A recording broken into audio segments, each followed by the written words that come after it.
MLA Jaiveer Reddy గారి పిఏతో చేపించారంట, call చేపించారంట. ఇంకా sir వీళ్ళు ఆర్టీసీకి ఇవి ఇవ్వడానికి వెళ్తారు కదా సార్, వాళ్ళ సమస్యలు అవి ఎమ్మెల్యేస్ దగ్గరికి వాళ్ళని కావాలని ఇన్వాల్వ్ చేస్తారు సార్. వాళ్ళకి సంబంధం లేకపోయినా ఇన్వాల్వ్ చేస్తారు. ఎలా అంటే వీళ్ళు సమస్యలు చెప్పుకోవడానికి వెళ్ళినప్పుడు ఆయన పక్కన ఫోటోలు దిగి నేను ఆయన కాడున్నా, నాకు ఆయన తెలుసు, నేను ఇన్ఫ్లుయెన్స్ వాడగలుగుతా అది పోలీసులను కూడా బెదిరియడానికి ట్రై చేయడం.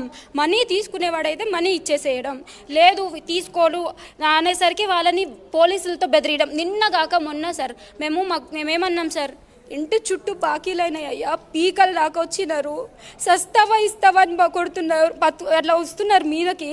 నిన్ను నమ్ముకొని చేసినా, నువ్వు కడతలేదు, ఈరోజు నువ్వు కట్టద్దు సరే, నా బంగారం నా చేతికిస్తే కనీసం అమ్ముకొని కొంత అయినా కట్టుకుంటా, మెయిన్ అయినా కట్టుకుంటాను.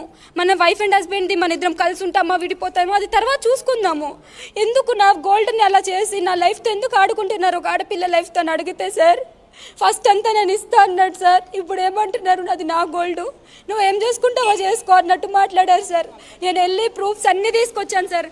అవి కొన్న రిసిప్ట్స్ ఉన్నాయి, ఆయన పంపించిన నోటీస్లో ఆయనే మెన్షన్ చేశారు మేము గోల్డ్ పెట్టామని, అంతా చేశారు సార్.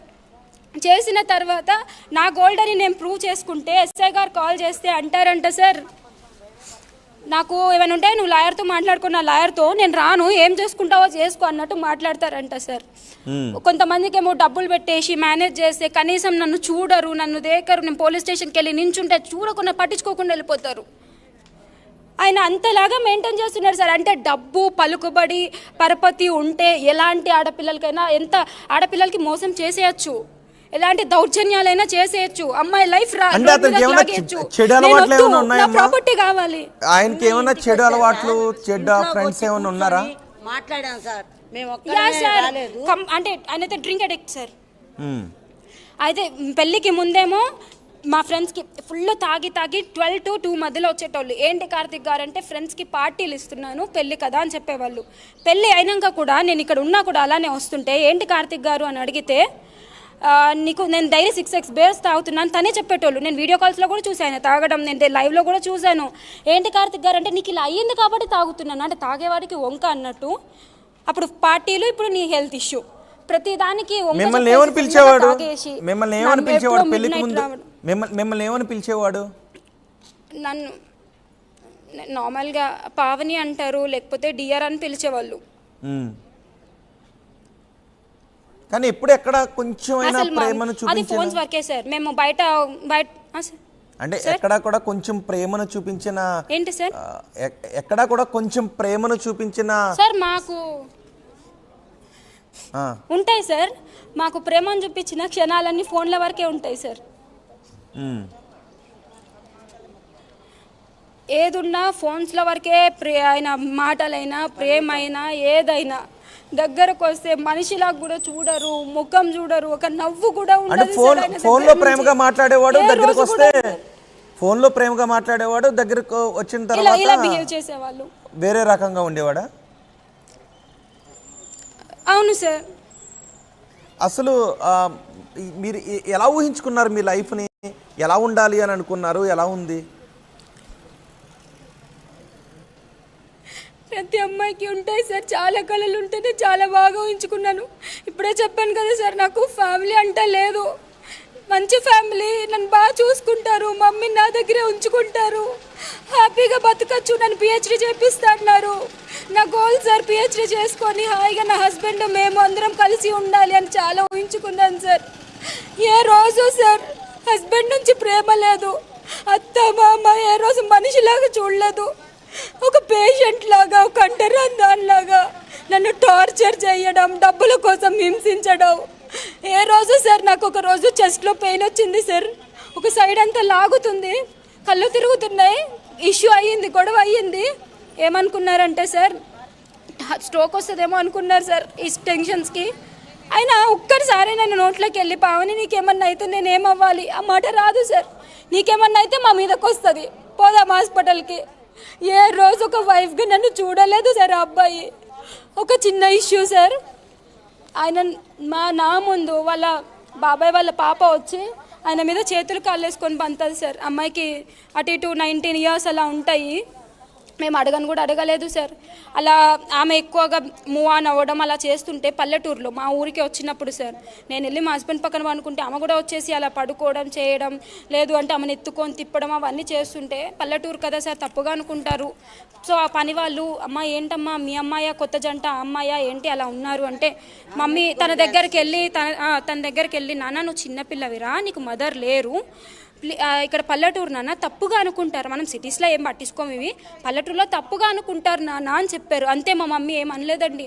దాన్ని ఒక పెద్ద ఇష్యూ చేసి నా ఆడపిల్లని అంటావా అంటే నా ఆడపిల్ల ఇలా అన్నావు అలా అన్నావు, నీ ఆడపిల్ల సక్కమా అని నా అక్క వాళ్ళ బాబుతో పక్కన నించున్న ఫోటోనే సార్.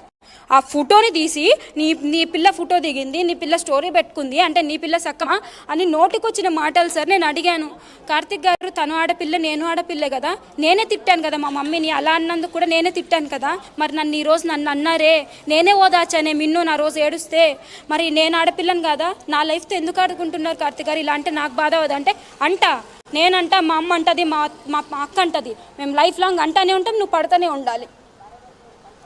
ఇలాంటి వర్షన్లో మాట్లాడడం సార్. మా అమ్మని నోటికొచ్చిన మాటలు సార్, పలుపు అది ఇది అని నోటికొచ్చిన మాటలు, ఇంట్లోకి రానియరు, నువ్వు ఎలా వస్తావో చూస్తాం, ఏ ముఖం పెట్టుకొని వస్తావో చూస్తామని మాట్లాడతారు, ఇష్టం వచ్చినట్టు మాట్లాడతారు సార్. అక్కడికి మొన్న సీఐ దగ్గరికి వెళ్ళాం సార్.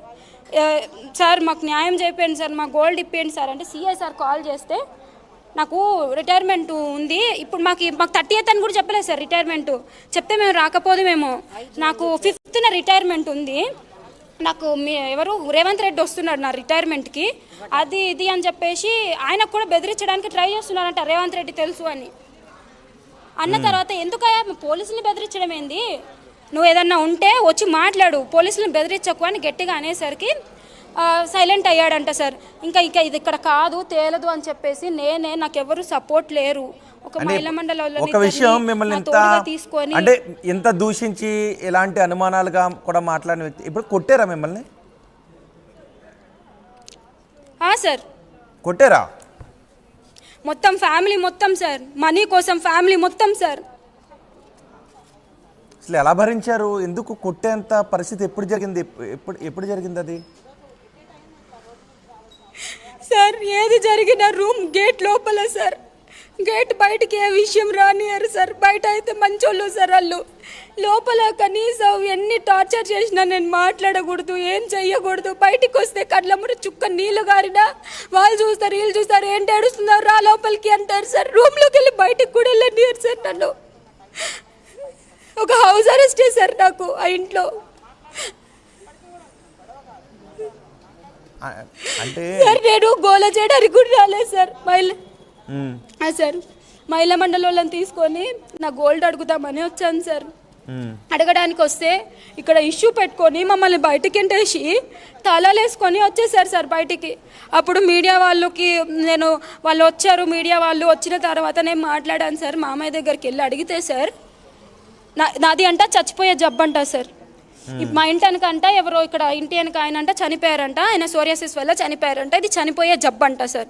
నేను వెళ్ళి ఇంటి వెనక వాళ్ళని అడిగినా సార్, ఏంటి సార్ నిజంగా మీరు సోరియాసిస్ చనిపోయే జబ్బా ఏంటండి మీరు అలా చెప్పారంట అంటే, ఎవరమ్మా చెప్పింది, అసలు మేము 3 పిల్లలం మా డాడీకి, మా ఎవరికి రాలేదు, అసలు ఆయనకి ఎలాంటి ఇష్యూ లేదు దాని